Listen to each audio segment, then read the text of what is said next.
New leadership is taking over the NYPD as Commissioner Edward Caban has resigned. This comes amid a federal corruption investigation that's engulfed a number of police officials, as well as Caban's twin brother. Political reporter Marcia Kramer begins our team coverage tonight.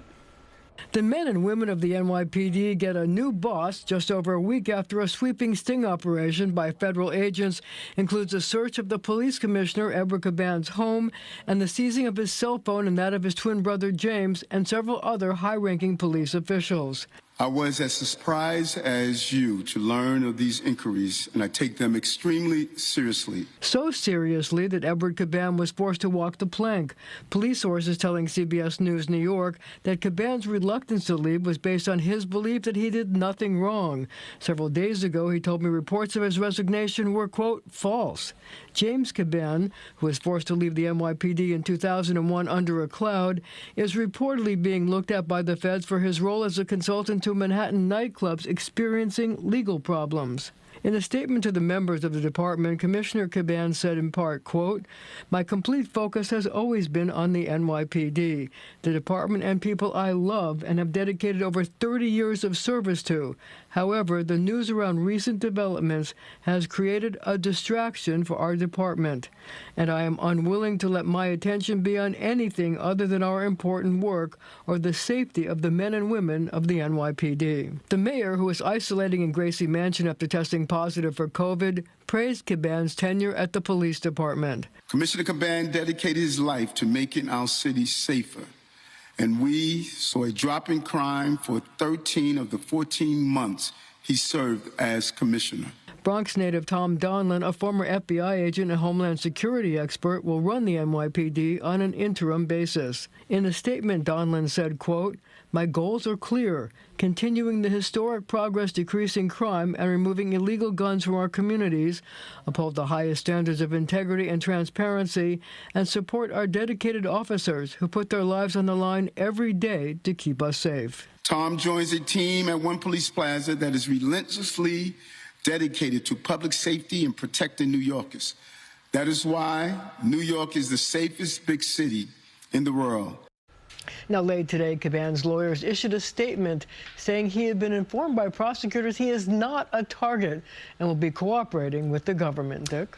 Now, Marcia, the pick, Tom Donlin, he's going to have a learning curve. He's an outsider. Why pick a guy like that? Well, my sources tell me that the federal prosecutors demanded that. That was an ask they made of the mayor because they wanted to preserve the integrity of the investigation.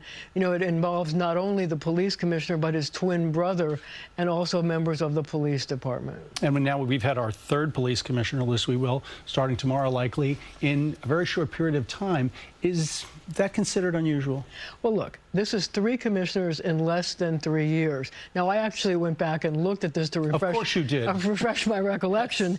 And so Rudy Giuliani had 3 police commissioners in 8 years. Michael Bloomberg had 1 police commissioner in 12 years, and de Blasio had 3 commissioners in 8 years as well. So 3 commissioners in less than 3 years, that's a lot of turnover. And a real challenge going forward for Donlin. Some big events coming up, too. Yes, absolutely. And you will be on top of everything, as you always are. I will try. You don't have to try. Marcia Kramer, thanks very much. And our team coverage moves now to investigator Mahsa Saeidi on what's next for the NYPD amid big safety challenges in the weeks ahead. Mahsa.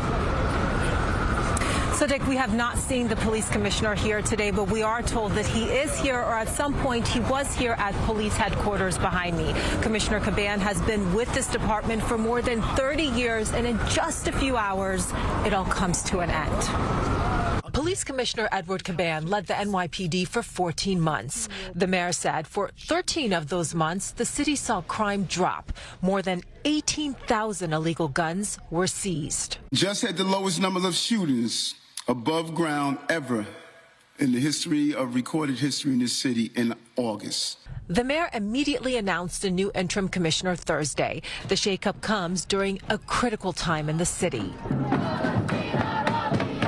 Top of mind, the United Nations General Assembly. More than 160 world leaders will be in town at the end of the month, including Israeli Prime Minister Benjamin Netanyahu. Former NYPD Deputy Commissioner Richard Esposito says that's not all. There is Fashion Week, where many celebrities are in town and diplomatic protection is provided to key people. There is October 7th coming up, and of course, it's the start of the school year at the universities. Even if he's done nothing, and Edward Caban's a pretty decent guy, he is enmeshed in a scandal. So it's wise. He chose a brave and good course to step aside. At police headquarters today, it was business as usual. As for the rank and file, they like clarity. Officers like a clear chain of command, and now they have one again. What else needs to happen to get the NYPD focused on the right things? What has to happen now is the interim police commissioner will come in. He will get briefed by people who know the department very well. He will then decide what changes to make to ensure continuity of senior management and how to make sure that senior management is in sync with crime control, with the detective bureau. And earlier there were rumors that we might actually hear from the police commissioner today. Dick, that did not happen, and we don't expect that it's going to happen tonight. Mahsa, I have to ask you, we did hear from the mayor and we heard from some Democratic politicians, but what about just the NYPD itself? Any statements, any other announcements? So all along they've been saying that they don't know the nature or the scope of this investigation. I can tell you that less than 10 phones were seized here from the department, and many of the top officials, including the chief of patrol, John Schell, his phone was not seized. Their phone was not seized. They're not involved in this in any way. All right, Mahsa Saeidi down at One Police Plaza. Thank you.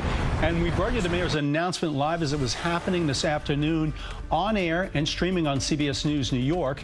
And we'll continue to bring the latest on this change of command. Marcia Kramer will be on top of it. You can also follow developments on our website, cbsnewyork.com.